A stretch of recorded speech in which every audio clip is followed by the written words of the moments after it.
Good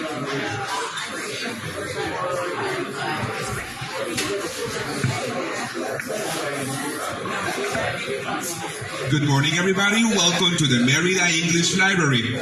Thank you very much for your presence in attending this important lecture, Death Abroad, What You Need to Know, presented by the General Consulate here at the Mérida English Library. My name is Alfonso, and I would like to thank you first for coming to the library to listen to this important lecture and to invite you to our upcoming event this weekend. On Sunday, December the 10th, starting at 10 a.m., we will enjoy a bazaar, the Holiday Bazaar. To celebrate all the different festivities throughout the month of December, we will have vendors who will bring present ideas, handcrafts, clothes, accessories, jewelry. We will have food for sale and drinks, starting at 10 a.m. At 11, there will be an ornament making workshop upstairs. At noon, it will be live music presenting sexy holiday jazz. Yes, we will have a tombola at 1 and the event will finish at 2 p.m. We invite you to come and get your presents here from our vendors, and there will be a table to wrap your presents just for free. Thank you very much for listening, and I would like to present our lecturer of today, Ms. Donna Huss. Thank you, Alfonso. Let me say first, we find the collaboration with the Mérida English Library to be very beneficial for us. I find it a joy to come here. I'm here many Saturdays. I find it hard to make it down the hallway sometimes because I find myself looking at the different books in the English language and seeing what I want to read next. So as Alfonso mentioned, my name is Donna Huss. I am what's called the ACS Chief, the American Citizen Services Chief here in Mérida. My team covers the entire peninsula. So we have a very diverse group of customers and clients that we work with. We have, the cruisers that come on cruise ships over to Cozumel. We have the group up here in, Progreso. We have people living here in Mérida. We have all of the tourists that come to Cancun and Playa and Tulum and experience all the things that the other side of the peninsula has to offer. So it's a very big job. Today we're going to go over a few things. I will say this is a topic that I actually never imagined presenting to such a large group of people. But it is, it comes to all of us, you could say. And it's an important topic. It's something that my team and I spend a lot of time working on. And it really is true that the more you can prepare yourselves and prepare your families, the easier it is for everybody. And making sure that the wishes that you have and the desires that you have get fulfilled, no matter where the event might take place. Oh, okay. If Alfonso keeps encouraging me, I'll start singing some songs. So today's going to be kind of an overview of the different services that we do. Then we'll dig into sort of what you need to know about passing away abroad. We also brought with us a lawyer who works on, the legal aspects here in Mérida and might have some good pointers for you as well, and can also take your questions. We've also invited one of the funeral homes that's on our list to present a short presentation about what you need to know about working with funeral homes. Okay?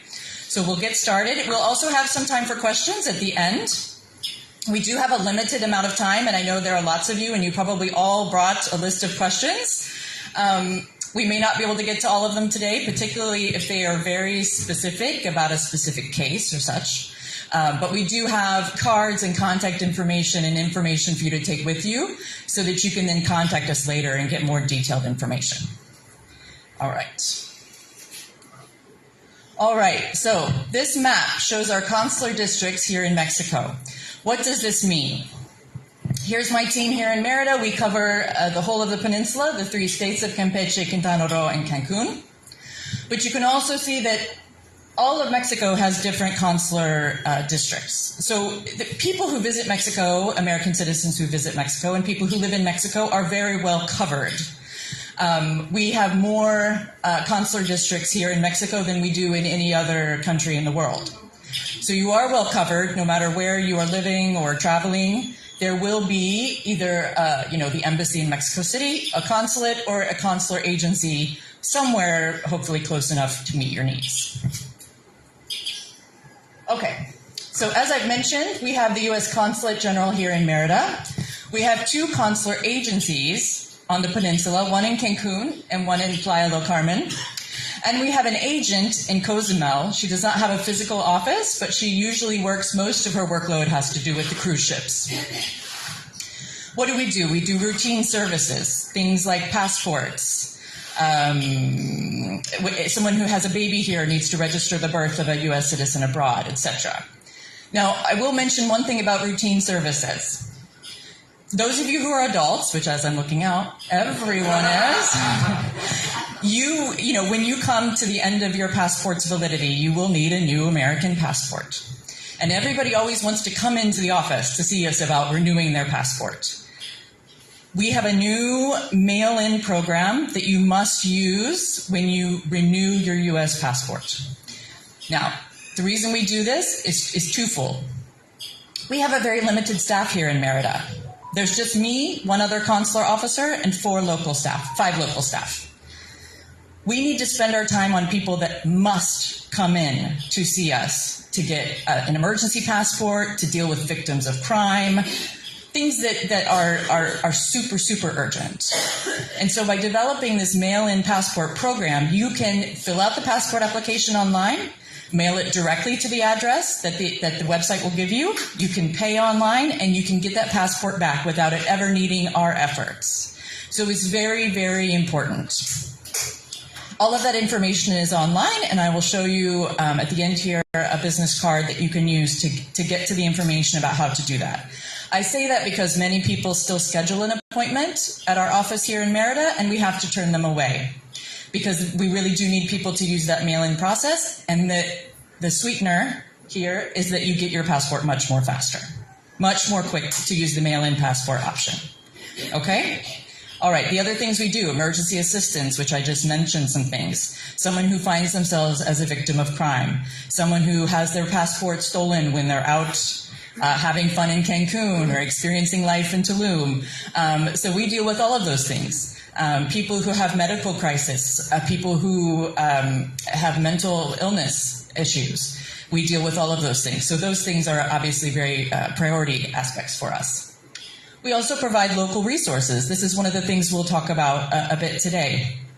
We provide a list of lawyers, a list of funeral homes, a list of hospitals and medical services that we have had experience with that have had no major complaints against them and that also speak English. So it's a way for us to provide resources to you so that you can meet your own needs.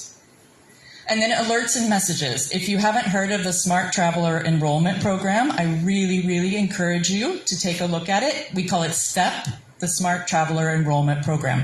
It's where you can basically tell the U.S. government, I live in Merida, here are the dates I'm going to be there, or I'm visiting on a cruise ship, or I'm traveling to Turkey, or wherever you might be going. And it allows the U.S. government to send security alerts or important information that you might need to know during your travels, and it will come straight into your inbox, your email inbox. We are working on getting SMS messaging capabilities as well as WhatsApp capabilities as part of STEP. That will be coming next year as well. So it'll be even more convenient to see those messages while you're traveling. So I highly encourage that. Yeah, so we mentioned some of these things. The arrest of a U.S. citizen is also one of the things that we deal with a lot, particularly on the other side of the peninsula, as you can imagine. The death of a U.S. citizen, victims of crime, also international parental child abduction. If someone takes a child that they don't have custody for to another place, that's something that the U.S. government, the State Department, works with as well. And emergency financial assistance. We usually see this in cases of victims of crime who've had, their whole purse stolen and they no longer have access to resources to pay for their trip back home or what they might need. Okay, so now to the topic of the day. What you need to know and do about death abroad. These are sort of what my team and I developed as probably the most important things that you need to start thinking about and doing in preparation. So you should always report the death of a U.S. citizen to the nearest embassy or consulate. It doesn't matter 24/7. We have somebody on call either here in Merida or in Mexico City or in any of the other consular districts that can take that call. Now, they are not necessarily consular professionals. They might be working in the political section or the econ section, but their purpose in being on call is to at least take the information down so that we can provide services when the office is open. Keep a list of relatives or friends in your home. This is really important. We need to know who you want us to contact. Who are your people? How do we get in touch with them? How can we help? This is also really important when filling out your passport applications. Every passport application has a space where you can put an emergency contact. Really, really important. That gives us a name and a phone number of a person that we can call and say, you know this person. Help us figure out who needs to know about this event. Registering in STEP. Here it is again, the Smart Traveler Enrollment Program. Again, that is a place where you can put in emergency contacts as well. Talk to your family about your desires, where you keep your important papers and your financial arrangements. This is really, really important. Sometimes somebody passes away in their home and friends and family come in and they're like, we can't find anything. I know this person had a will. They talked to me once about it, but I have no idea where it is. I have no idea what lawyer they left it with or what friend they might have talked to about it.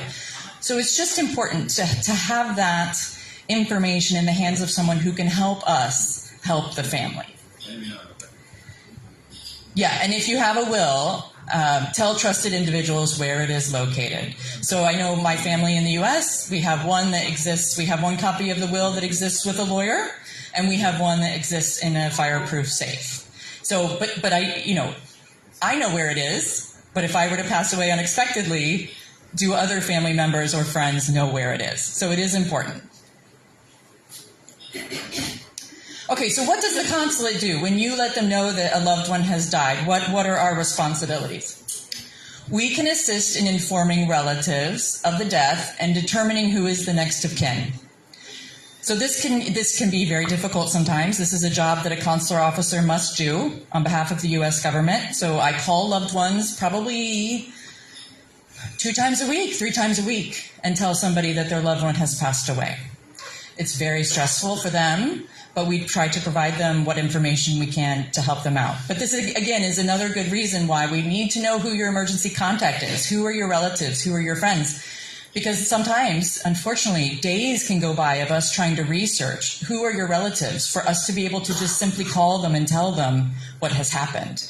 And so, all of that time that I have to spend researching online, who is this person? Who are their relatives? And trying to find contact information takes time away from us, moving the case forward.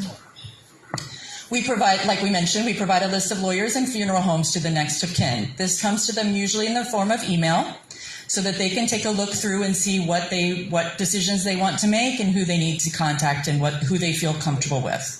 None of the lawyers or funeral homes are necessarily preferred. They're simply people who've reached out and provided great services to American citizens before that we have not had any particular bad reports of. So this is one of the really important things, this next point. We prepare a consular report of death abroad, which is basically an English language version of the death certificate that can be used in the United States at banks, all of the different legal things that you need to do when a loved one passes away in the U.S. This is the form that those financial institutions will accept. Okay? The reason is if you come to them... Sorry? Can you repeat the name of the form? Sure. It's called the Consular Report of Death Abroad. And so we basically take the information from the Mexican death certificate and produce it in an English language version that you can use for what you need to use it for. But it's really, really important because this is also the form which we use to inform other parts of the U.S. government that someone has passed away. So we always send it, if you were born in the United States, we send it to the state in which you were born so that they can update their records. We send it to the Social Security Administration so that they know if you were receiving benefits of some kind, they know that this person has passed away. If you became a U.S. citizen later in life through an immigration process, we alert the immigration services as well so that they know that you've passed away. This is really, really important when we look at issues of identity theft or people wanting to receive benefits that they are not actually entitled to after you've passed away. So the CROTA does two things. It's mandatory. We have to produce it. We have to provide it to those other government agencies.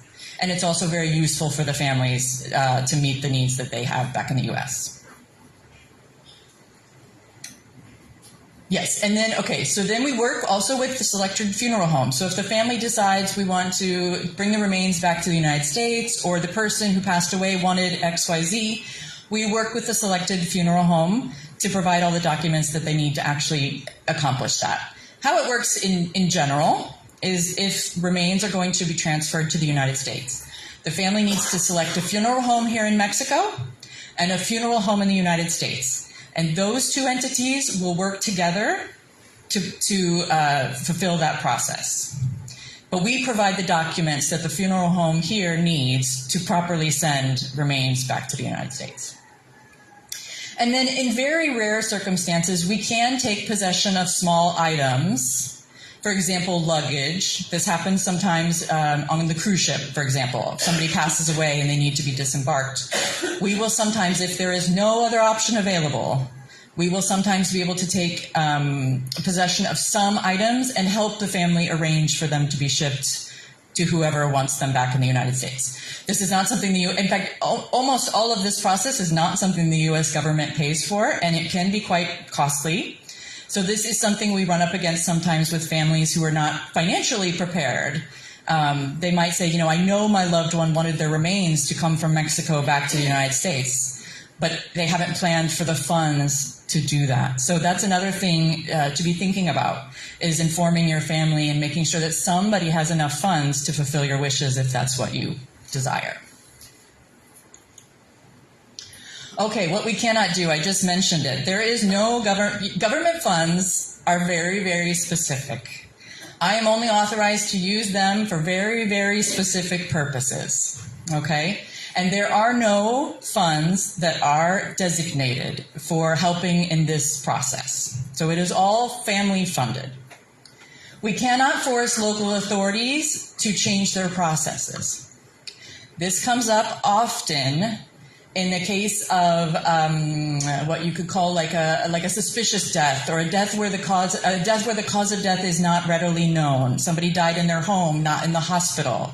They were under a doctor's care, something like this. In some circumstances, autopsies are required by local law, and there is nothing we can do to force local authorities to change that process. Okay. We will not settle family disputes.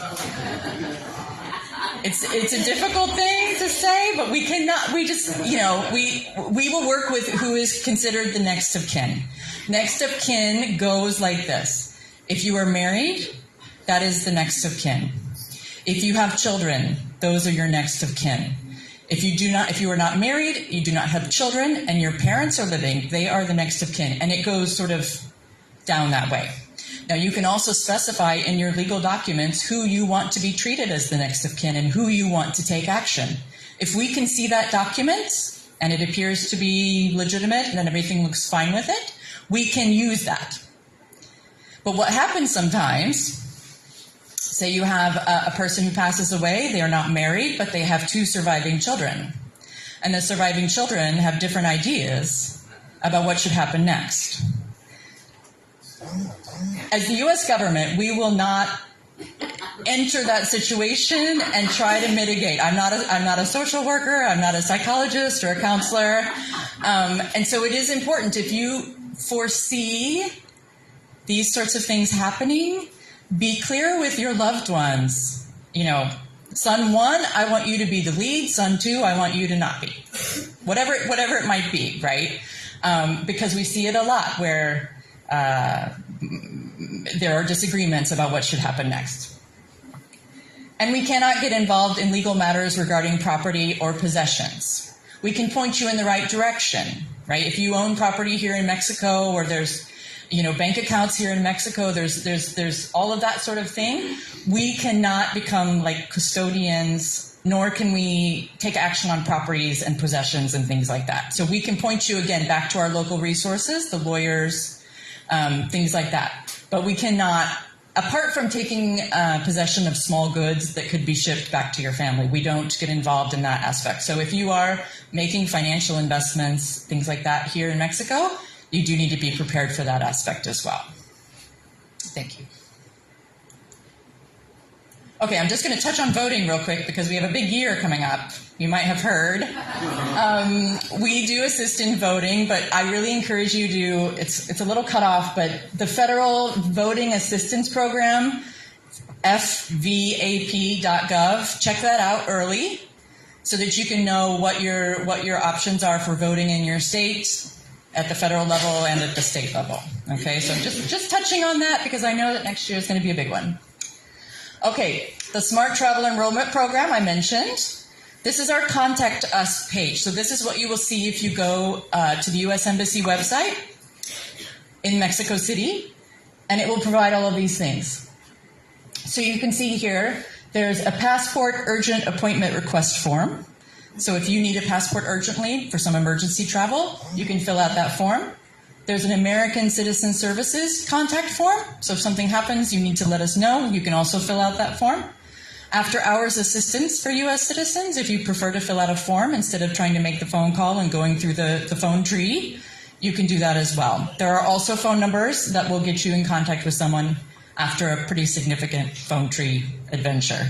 But the reason, I mean, a lot of people complain because we are pointing people to forms like this. The reason we do is because it really helps us.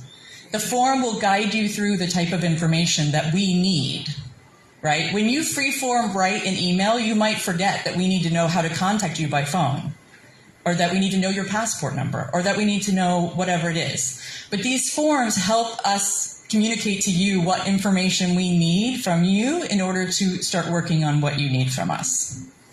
So don't get too frustrated, follow the form, and it gives us everything we need to move forward. Okay, so I promised I wouldn't be talking the whole time, nor would I sing a song. I'm going to invite up a local lawyer, Rene Martinez. He's going to give a short presentation about some of the topics that he thinks would be useful to you to know in regard, looking from a legal perspective. So welcome, Rene. Thank you. And we're going to help with some translation or communication issues. Please, thank you.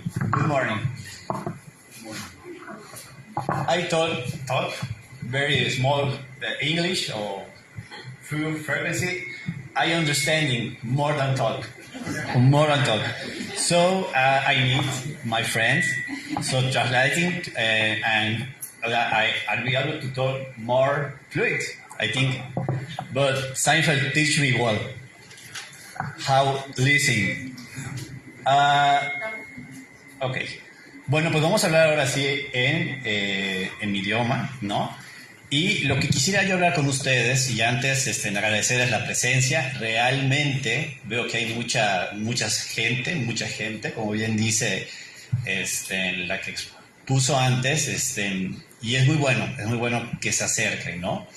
Y realmente yo quisiera hablarles, ¿sí se traduce? Ah, ok. Por si empiezo a hablar muy rápido. Los que me entienden, ¿no? Y yo prefiero que este módulo, en el que yo hable, prefiero hablar 5 minutos yo de los casos que he visto, ¿no? Con extranjeros, y 5 minutos para preguntas que realmente tengan, ¿no? Para abrir ese espacio y intentar resolverlas, no de una manera específica, pero que sepan por dónde ir o por dónde ubicarse, ¿no? So he's going to talk for 5 minutes about like general questions related to law in Mexico. And he's going to leave 5 minutes to very general questions that you might have about like some issues related that you might think that could happen after you pass away or somebody passes away. Eso sí lo entendí. Muchas gracias. Entonces, lo que realmente quisiera yo platicar, y siempre hay un tema con los extranjeros en general, con los extranjeros, es las propiedades, ¿sí? ¿Qué pasa con los inmuebles? En inglés es property. With the property problem. verán, ¿no?, que los extranjeros pueden adquirir propiedades en todo México. Y en todo México, cuando me refiero al centro, México DF, México, lo que era antes el DF, Centro México. Sin embargo, nuestra Constitución, al igual que la de ustedes, hay un pequeño paréntesis para los extranjeros, que es la zona de reserva. Entonces, cuando un extranjero quiere venir a vivir a Yucatán, ¿no?, a Campeche, y en la zona norte, ¿no?, como Monterrey, fronterizas, nos encontramos que los extranjeros no pueden adquirir la propiedad. Y es cuando se topan con el primer punto. ¿Qué es lo que deben hacer o qué es lo que podemos hacer o pueden hacer los extranjeros, ¿no? Y ahí se abren dos paréntesis. Ahorita le paso para que trasladen esta parte. Y ahí se abren dos paréntesis, ¿no? Si voy con el banco y constituimos un fideicomiso, ustedes lo conocen más como trust, que de hecho es muy padre el trust en cómo lo ven ustedes, ¿no? O cómo lo utilizan, ¿no? Como un tercero a quienes ustedes designan, que no tiene que ser una institución financiera, no tiene que ser, pues sí, parte del sector financiero, puede administrar esos bienes, padrísimo. O una empresa de naturaleza mexicana, con cláusula de admisión de extranjeros, que esa parte realmente la están usando mucho los extranjeros, pero vienen dificultades, claro, de alguna manera que dificulta mucho que ustedes usen ese bien. ¿Quieres traducir acá? Okay, so most of you, in order, as a foreign people in our country, in order to acquire a property, you need something that we call in Spanish fideicomiso, which is like the equivalent to a trust. It's a little bit different, so that's the way that you are able to get to buy something in Mexico. So what happens if you pass away? First, we need to double check if you have, as Donna mentioned, if you have a will. If you have a will in the U.S. and in Mexico, which one is going to be valid in Mexico? If you have a property in Mexico, what are the, in general, the steps that the people that is still alive after you pass away, what do they need to do? Gracias. Entonces, ¿cuáles son los problemas que me he enfrentado o las situaciones que me he encontrado con los extranjeros cuando adquieren propiedades o más adquieren, de alguna manera tienen o poseen propiedades en la zona restringida? Y es donde tienen que acudir primeramente al banco, ¿no?, a la financiera. Esa es una opción para que la financiera o el banco financiero pueda adquirir la propiedad y les otorgue el derecho de uso, ¿no?, que es lo que se habilitó en 1994, para que ustedes puedan hacer puedan vivir, ¿no?, de alguna manera puedan poseer en las playas, en las zonas de reserva, donde los extranjeros no puedan de alguna manera adquirir esa propiedad, ¿no? Entonces ellos son la parte del trust, firman con ellos un contrato y definitivamente ellos son los que pues le van a dar de alguna manera con un servicio con cargo a ustedes, le van a dar mantenimiento, tienen que estar al predial, cualquier cosa que tenga o cualquier situación jurídica que tenga que ver con el predio, ¿no?, y que ustedes quieran hacer con el predio, tienen que ir a hablar con el banco. Ahora, ¿qué me ha pasado también? Hablando de ese sector financiero, resulta que un extranjero se muere, ¿no? Bueno, el caso más particular es un extranjero quiere donarle sus derechos de propiedad a su esposa y la esposa es venezolana, ¿no? O sea, ahí entramos en un doble tema, ¿no? Y resulta que el extranjero constituye el fideicomiso, trust, en el banco y quiere darle los derechos al extranjero. Entonces, el banco ahí se ocupa netamente de hacer todos los trámites, que es avisar a la Secretaría de Relaciones Exteriores. Tienen que avisar, tienen que pagar impuestos también, es una situación. Y definitivamente, en caso de exenciones, acreditar con un acta de matrimonio, ¿no? No importa si se casaron en Venezuela, si se casan en Norteamérica, importante es que lo legalicen aquí en México. Si es de otro idioma, por ejemplo en el extranjero, que se traduzca, ¿sí? Y ya el notario va a hacer esa traslación de derecho de uso, ¿no? Okay, so when a person passes away, in order to buy a property in Mexico for you guys, you need to have the trust. And normally the trust, you have to use a bank, like a financial institution. So it's very important that when you acquire that property, or if you, eventually you want to give that property when you pass away to your loved one, you stipulate it in the document that you have with that financial institution. So by the time you pass away, it's easier for the institution and the lawyer to pass those benefits to the person that is still alive. Okay? With a notary. Yes, so in Mexico we have lawyers and we have notaries. So they have like different rights according to Mexican law. So this specific trámite, you need a notary, a Mexican notary. Gracias. Vamos a ver otra parte muy importante, que es cuando el extranjero adquiere, y adquiere mediante acciones, ¿no? Cuando constituyen la SA, una sociedad mexicana con cláusula de admisión de extranjeros. ¿Qué es lo que también está pasando? Yo no recomiendo mucho que usen esa forma legal, porque las leyes especifican claramente que el extranjero, ¿no? Cualquiera, que el extranjero puede adquirir acciones de una empresa mexicana con cláusula de admisión de extranjeros y adquirir una propiedad en zona reservada siempre y cuando sea de uso comercial. Y ahí nos vamos a entrampar que para que adquieran la casa y el predio de uso comercial, la cédula de catastro, como lo marca la ley del municipio, tiene que decir ese uso. Pasa mucho que... Okay, so something that I forgot to mention at the beginning, he mentions that in Mexico, there are like different areas according to the government. So depending where your property is, it might be under different laws. So it's different if you buy like in the middle of Mexico, like in Guanajuato, than maybe if you buy a property in Cancun.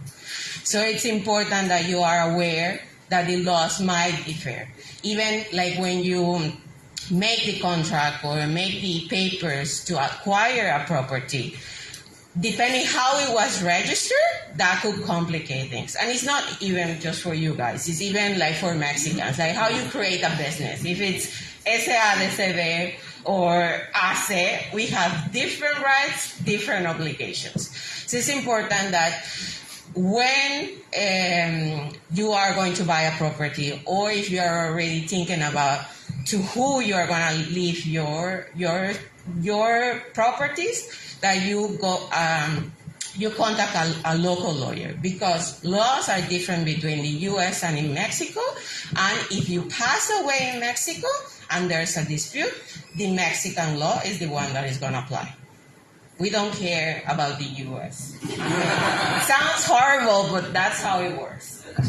Okay? So if you have very specific questions, you can contact us and we will give you René's information, and he will be happy to explain you the different aristas, aspects depending your case. Okay? Do you have any specific questions right now? Yes? In English or in Spanish? As you prefer. Okay, I'll do it in English for everyone's. Yes. Yeah, just repeat it so I remember. Okay. I own a property in Mérida. Mm-hmm. I'm a Mexican national, but a U.S. citizen as well. The house is paid for. So we don't have a fideicomiso or any kind of a company that carries our property. If I die, how do I transfer it to my husband? Who's the first contact to say, I want to give this house to my husband? So she said for everyone that she already has a property in Mérida and it's painful. So she was asking if she dies, how can she pass that property to her husband? She's Mexican. Yeah, she's Mexican. She has dual citizenship. Felicidades. The three option, the national, adquieres una propiedad, ¿no? Y te vuelves mexicana. Bueno, primero te vuelves mexicana y adquieres la propiedad. Esa sería la tercera opción, que es un poco más larga, ¿no? De adquirir la propiedad, de que te den, pues, el CUR, el RFC, que te den tu carta de naturalización, ¿no? Es muy fácil, si realmente, si entiendes el español, ¿no?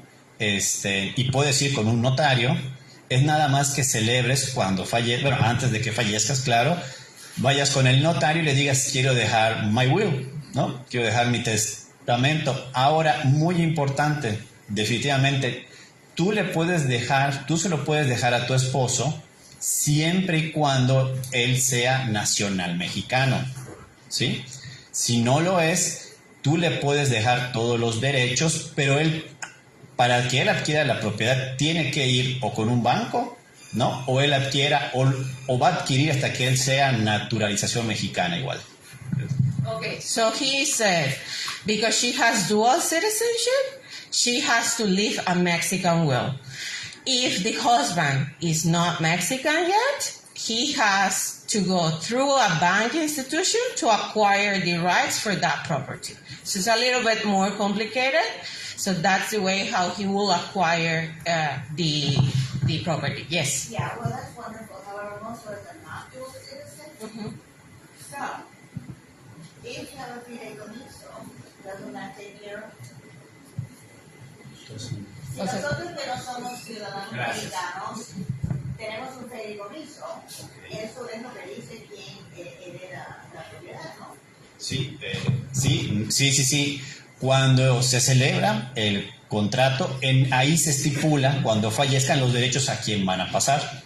Y es cuando esta persona fallezca, se va con el notario, ahí se hace el contrato de a quiénes le pasan los derechos fiduciarios para que sea la posesionaria del predio. Pero eso ya está incluido en el fideicomiso. Sí. No dice así específicamente. Es correcto. Lo que pasa es que, ahorita tiene que pasar, sí, pero tiene que pasar con el notario. Eso es necesario.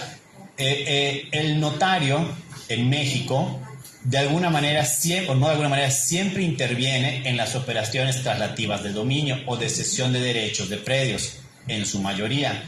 Tratándose de fideicomisos, lo más sano es que el banco se contacte y, naturalmente, vaya con el notario, se eleven el contrato, ¿no? Donde los derechos de la persona que falleció van a pasar a nombre de otro y eso se inscriba en registro público, que es una dependencia del Estado. Creo que ya hay otra pregunta. Okay, so she asked, if they have the property through a trust. So normally in most of the trusts, if they were done right, it stipulates who is going to get the benefits, who is going to get the property. But that trust is not enough. You have to go through a notary, a Mexican notary, to certify the trust. Because even for Mexicans, every time you want to sell or buy a property, we have to do it through a notary. They are the ones that certify that the negotiation was legal, and they put it in the books and all that bureaucracy that the Mexican government has. But you end up with, you get a fideicomiso by using a notarial. So is that not certified already? Not necessary. I mean, not necessary, because not everybody does the same. They don't. You should, but you have to double check that your documents are certified by a notary. So you can get a fideicomiso without the notarial? Yes. In a kind of way. No. Fideicomiso with a notary is not necessary. It's illegal. Fideicomiso with property, the notary is necessary to celebrate that. It's just that you might get into illegal work done. But if you want to pass your property, that's something that you need to check. Like, check your trust. If you have a property here in Mexico and you got it from a trust, you have to check that it's like certified by a notary. Because it might not be, so eventually when you die, that's not going to be legal, and the person that you put in your trust that is going to get the property is not going to happen. So just one last question. I just want to make sure. No, in the back. De todos modos, esta me reúno con ella para... Yes. In the United States, I'm a nurse and I'm home funeral green burial procedure. And I have questions about how to do the same here as what we were doing at home. Okay. So we still have the funeral home next, and we are going to leave a little bit more information at the end. As Donna mentioned, you are too many. You might have very specific questions, so we'll share that information to you, so also we don't get lost in translation. Yeah, so I think what we can take from this is that it's very complicated. And doing your homework ahead of time is really important. So you can find on our website the list of lawyers. You can have these conversations with them and make sure that everything is ready for when the time comes. Okay, but I want to thank Licenciado Rene. Thank you. This is our certificate of appreciation for being here today and taking the time.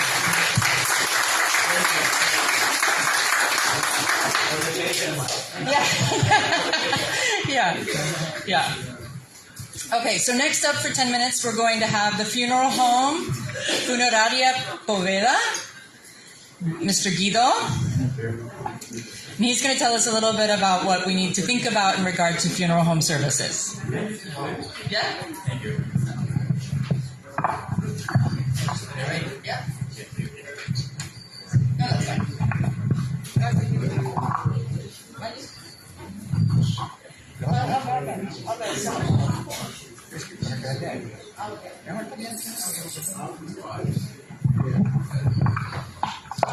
Good morning. I will try to explain all this to you. I first want to thank the consulate. Thank you, consulate, for the opportunity to be here. So we are a funeral home in Mexico, and we have more than 100 years in this business. So yes. Okay, so nobody gets to what is the name of your funeral? I couldn't hear. Funeraria Poveda. One more time. Funeraria Funeral Poveda. Poveda. Poveda. Poveda.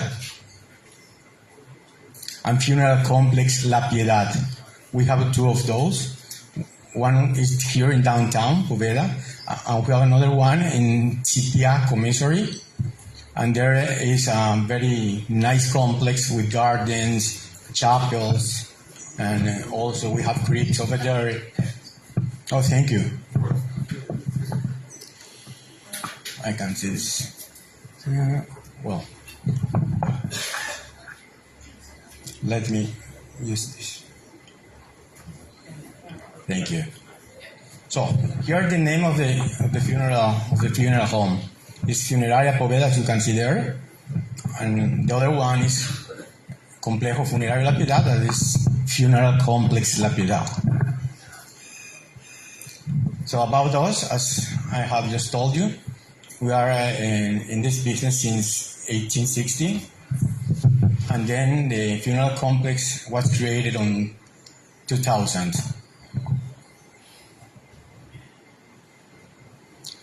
This is just two photographs of our locations. And this is the services we can give to you. The first one is the full service funeral. That is when you want to have the velation, the viewing with the corpus in front of you and all the services. So we have those chapels that you can see there. Then is the cremation, when you want to repatriate the ashes to the United States. And if you want to stay in Mexico when this unfortunately event happens, You can be burial, and we also do those with those burials. We do the international transfers. We sell crypts, and we have pre-planning. With the, yes. Okay, thank you. Sorry. The pre-planning, as you know, in the United States, to be prepared for that moment, and something is cheaper than when it happens in the moment, because you get a price now and you can use it in anywhere in the time. And also we made all the funeral arrangements with the authorities to make this easy for you. This is, as we say, being prepared for an inevitable event is our great peace of mind for your family.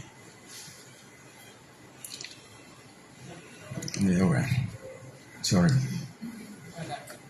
Well, this is the documentation you will need if this unfortunate event happens. So these documents is the ones that require the Vital Record Office. We call here Registro Civil.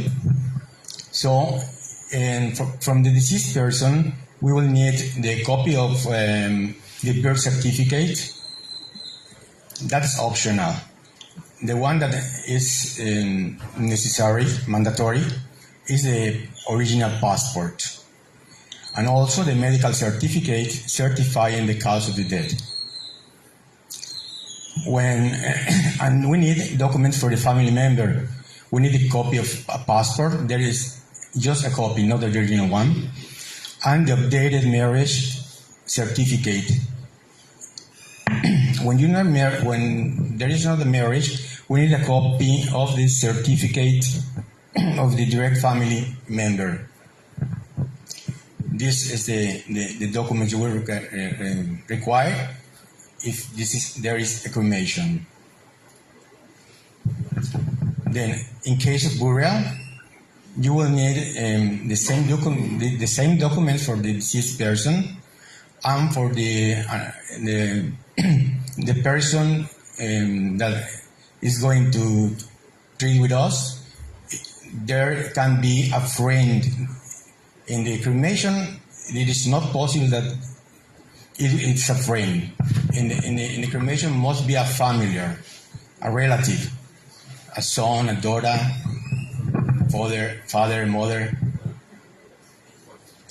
Then, if you want to repatriate your ashes to the USA, you have this. You need this documentation. No, I need to. Yeah, sorry. Yes, please, because I can read. Okay, so normally when you want your ashes to be repatriated to the U.S., the funeral home will contact the U.S. Consulate or the embassy and will provide a specific documents that we need to see in original, like the Mexican death certificate, the flight itinerary they are planning to use, like which one is the port of entry to the U.S. for your ashes, because it has to go through customs. That's why we need the flight itinerary. And we also need like a copy of the ID of the person, and they will they will tell you what are the documents, and they will gather them and take them to the consulate so we can certify that the box where your ashes is going to be put at, it's what it is. So something that happens frequently is like if the ashes are hand carried. Like if your daughter comes to Mexico to pick them up, we can issue them, but most of the time they are not needed. Like it's when the ashes are traveling alone, is that when the mortuary certificates are mandatory. But if they are like in your luggage and so on, most of the time they're like okay. Okay? Thank you. It's the same thing for the corpse reputation, so thank you for the explanation. Well, here is the pre-planning funeral services, as I told you before. And this is when you want to be prepared for that moment. Okay, I don't want to be so long with this, so it is just to pay before it happens, and we have a lot in very different packages. It depends on if you want to be burial or if you want to have a cremation. So there are a lot of people, sellers, that can assist you in these matters. What are the benefits of take-up planning? Well, there's the frozen plans, the frozen prices. There is a value of the contracted plane. It will not increase despite the time passes. Your investment is safe and reliable.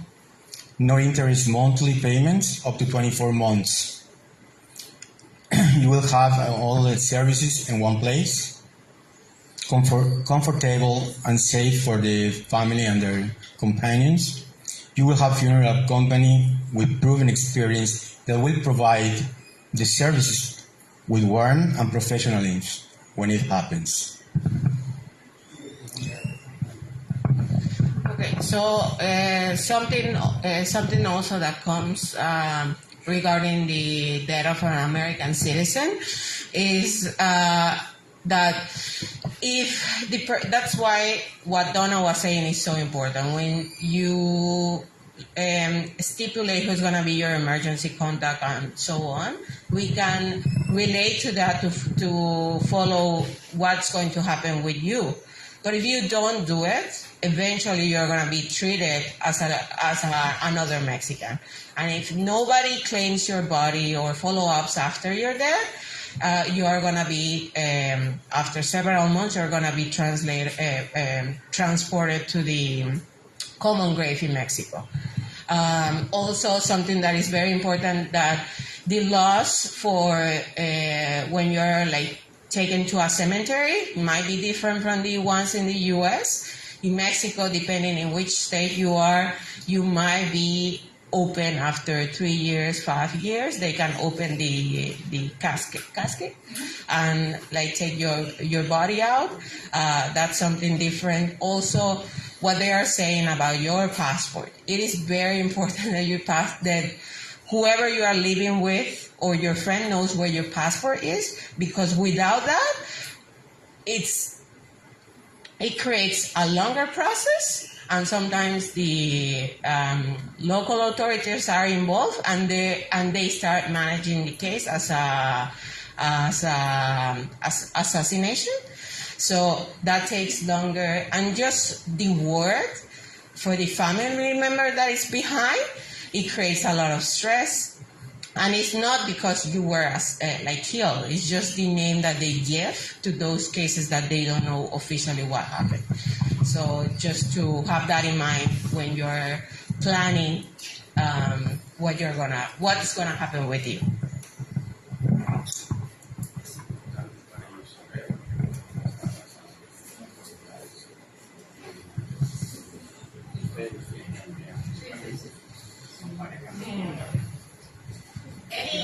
Any specific questions? Yes. You had mentioned that if it's cremation, it has to be a direct family member. If that person does not have family, but has what we call in the United States a power of attorney to control dispositions, can that person be the one who signs those papers?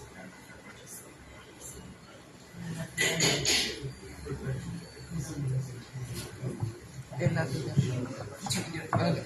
So she was asking if she passes away and she wants to be cremated, what happened? He was saying that for the cremation, a family member must be present at the time of the cremation. So when that happens, if the person is in the U.S., we still have to get specific documents, and it goes through the consulate. But ideally, the family member has to be present. It's different when you're taken to a cemetery. It can be done by a friend. But if you're going to be cremated, it has to be officially a family member. Okay, sure. Yeah. What is an updated marriage certificate? An updated marriage certificate? Well, You have to contact your vital records office in the U.S. depending where you got married, and just get like a new copy, because some copies are really, really old that they don't have the security like things in the. The security features sometimes will change over time, and sometimes they want to see the most recent sort of security features on your documents. Yes. But we don't see that as we don't have that as a problem very often. Mm-hmm. It's just, but for example, passports. Sometimes they take the birth certificate that is really, really old, and the officer might ask you, this might look illegal, get a new birth certificate copy. When you say really, really old, is that like 54 years? Is that really old? That's her answer. So, I mean, I'm getting up there. No, I mean, we don't usually see these sort of issues. These are the requirements. But normally these things work themselves out just fine. So I wouldn't spend too much time, worried about it. Yeah. Because we can normally get what we need from the family, or we can get what we need from your records, and then we can move forward. Great, thank you. So related to that, the U.S. might not ask it, but the Registro Civil in Mexico, yes. So that's why it's better to have like a new copy of your birth certificate or your marriage certificate, because at the end, they are documents that the Mexicans are not used to see. So that's why if they see a new one with all the features for security, that is a legal document, that will avoid that maybe your case is going to be standby by the Mexican government. Okay, back to funerals. I believe the question was, if you don't have a family member and they want to be cremated, what then? Okay, so what are the options if you don't have a family member here in Mexico, but your wishes are to be cremated? The only option is that the consulate help them, and the consulate have a conversation with the Registro Civil, because there is no another. So basically what can happen in cases like that is, particularly if you have a next of kin that you've designated or you've already put on your passport application or an emergency contact, we can basically say to Mexican authorities, the U.S. government considers this person to be the next of kin and has authority to take action when we have those records. Where do you put that? You could put that in your will. You could put that on your passport application as an emergency contact. You could, what other places? I'm trying to think what other places. Mostly we find it in the will, or mostly it's based on the law of succession. Like if you're married, your automatic next of kin is your spouse, unless there's something else in writing that would designate somebody else. Then it goes to your children, then it goes to your parents, then it goes to... That line of succession code is not specified in my Right. Would that serve? Yes. Yeah. If we can see the will and we can see what your intention was, we can designate and treat that person as the next of kin. We usually rely more heavily on the U.S. will. And all of this stuff is done ahead of time, all the arrangements, all the documents, the payment, everything. Well, this is why we're having this conversation. As far as putting together the documents, it would be good to think ahead where you want to place those and who you're going to tell where they are. If you're going to contract a funeral service, then yes, they can get you as far as they can get you through that process if you want to schedule that sort of thing in advance.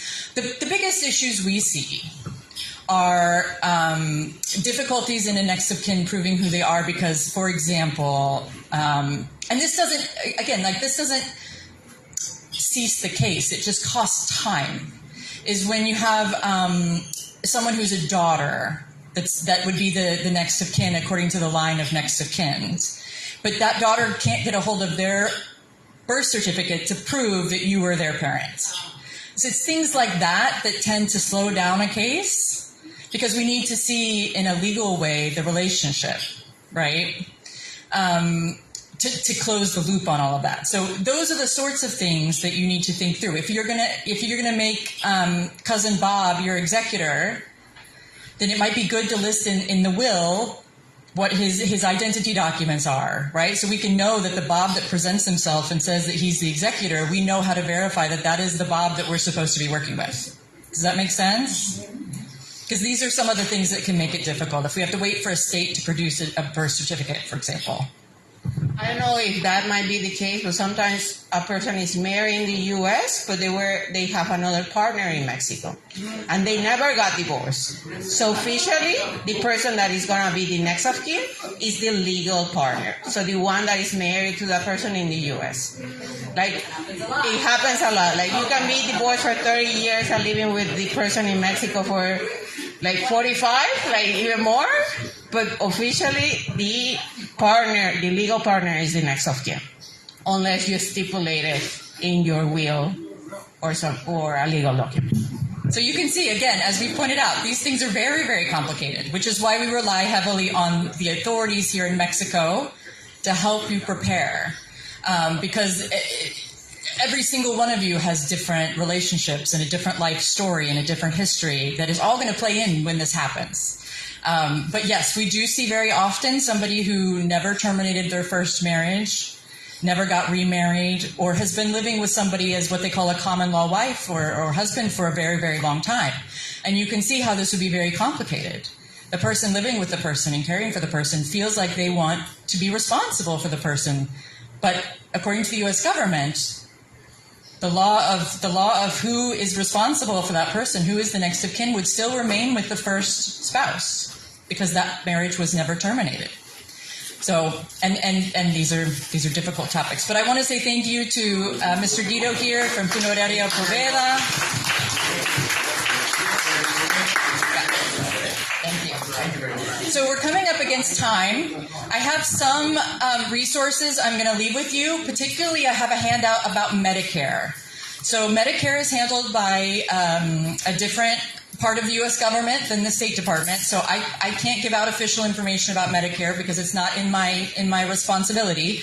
But I do have a handout that they were able to provide to me to give to you about what kinds of things you can be covered for while you're here in Mexico. Okay? I also have, my colleague is passing out our business cards.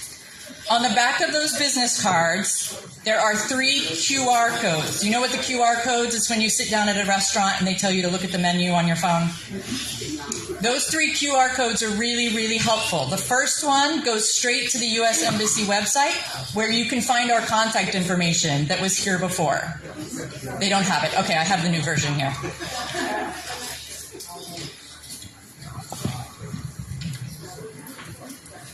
Here's the new one with the QR codes. Yeah. So the first QR code goes to the U.S. Embassy. The second QR code goes to travel.state.gov, which is where we have our travel advice about Mexico. Okay, so you can just scan it on your phone. It'll take you straight to the travel advice about Mexico so that you can take a look and say, I'm traveling to Guanajuato. What does the U.S. government say about the security situation in Guanajuato? The third one links directly to the local resources. The list of lawyers, the list of medical facilities, the list of funeral homes, etc. Okay? So I'm going to put out the Medicare sheets. I'm going to put out more of the business cards. And the other thing I also have with me are business cards from the Social Security Administration unit that is in Mexico City. They were supposed to join via WhatsApp today, but their WhatsApp is not working. And the U.S. government agencies don't have very good systems to talk to each other. And so we weren't able to do it digitally, but they sent business cards for me to hand out to you. If you have questions about Social Security, if you have questions about Medicare and benefits, you can reach out to them using the information on the business cards.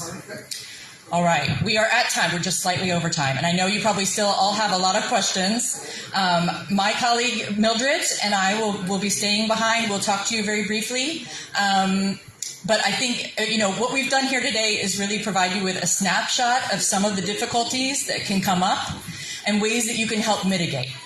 Now, what we do from our side, we expect every death case to be different, every family dynamic to be different. And we work to try to get to the next step always. We are there to help support and to guide, but we are also subject to the Mexican laws and the Mexican bureaucracy, I will say. So we always provide, what the family needs to do next, and then next, and then next. But it can be frustrating, but the more time and effort you put into it now, the easier the process will flow when we get there. Okay. I'm going to say thank you for attending. I've never seen a group this large about a topic like this.